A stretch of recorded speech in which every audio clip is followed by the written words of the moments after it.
नमस्कार दोस्तों, आज के इस वीडियो में हम मार्केट कैपिटलाइजेशन के बारे में समझेंगे। किसी भी कंपनी के मार्केट वैल्यूएशन को एक्यूरेटली आइडेंटिफाई करना थोड़ा डिफिकल्ट टास्क है। मार्केट कैपिटलाइजेशन का मतलब होता है किसी भी कंपनी के total number of outstanding shares को अगर हम उसके करंट मार्केट प्राइस से मल्टीप्लाई करें तो उस कंपनी का वैल्यूएशन को हम एस्टिमेट कर सकते हैं। ये एक क्विक और इजी मेथड है जिससे किसी भी पब्लिकली ट्रेडेड कंपनी के वैल्यू को एस्टिमेट किया जा सकता है। जब एक कंपनी स्टॉक एक्सचेंज में लिस्ट होती है तो उसका प्राइस डिमांड एंड सप्लाई से कैलकुलेट किया जाता है स्टॉक मार्केट में। अगर कंपनी का ग्रोथ प्रोस्पेक्टिव हाई हो तो उस कंपनी के शेयर्स का डिमांड बहुत ज़्यादा होगा। ठीक वैसे ही अगर किसी कंपनी का ग्रोथ प्रोस्पेक्टिव कम हो तो उस कंपनी के शेयर्स का डिमांड भी कम होगा। ये एक रियल टाइम मेथड है जिससे कि किसी भी कंपनी के वैल्यूएशन को हम कैलकुलेट कर सकते हैं। हम किसी भी कंपनी के मार्केट कैपिटलाइजेशन को एक फॉर्मूले से कैलकुलेट कर सकते हैं जो कि market capitalisation equals to number of outstanding shares into closing market price.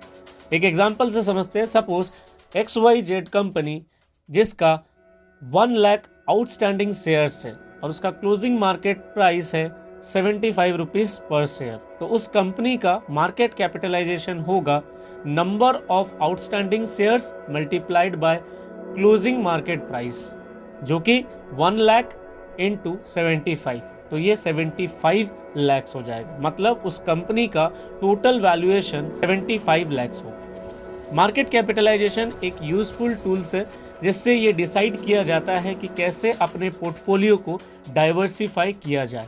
Market capitalisation के कुछ कैटेगरीज हैं जिसमें large cap, mid cap, small cap शामिल है। एक एक करके हम इसको समझते हैं। लार्ज कैप कंपनीज, जिन्हें बिग कंपनीज भी कहा जाता है, जिनका मार्केट कैपिटलाइजेशन $10 बिलियन या फिर उससे भी ज़्यादा हो। ये कंपनीज अपने इंडस्ट्री में एक मेजर प्लेयर होते हैं बहुत लंबे समय से। इन कंपनीज में आपको शॉर्ट टर्म में कोई भी बेनिफिट नहीं मिल सकता क्योंकि ये स्टॉक लॉन्ग रन में स्टॉक प्राइस में राइज और रेगुलर डिविडेंड पे करते हैं, जिससे रिलायंस इंडस्ट्री और टाटा ग्रुप के शेयर्स शामिल हैं। अब बात करते हैं मिड कैप कंपनी से, जिनका मार्केट कैपिटलाइजेशन $2 बिलियन से लेकर $10 बिलियन तक होता है। मिड कैप कंपनीज ऐसे इंडस्ट्री में काम करते हैं जो रैपिडली ग्रो होने वाला होता है। अगर लार्ज कैप कंपनी से कंपेयर करें तो ये थोड़ा रिस्की माना जाता है क्योंकि ये लेस एस्टेब्लिश कंपनीज होते हैं।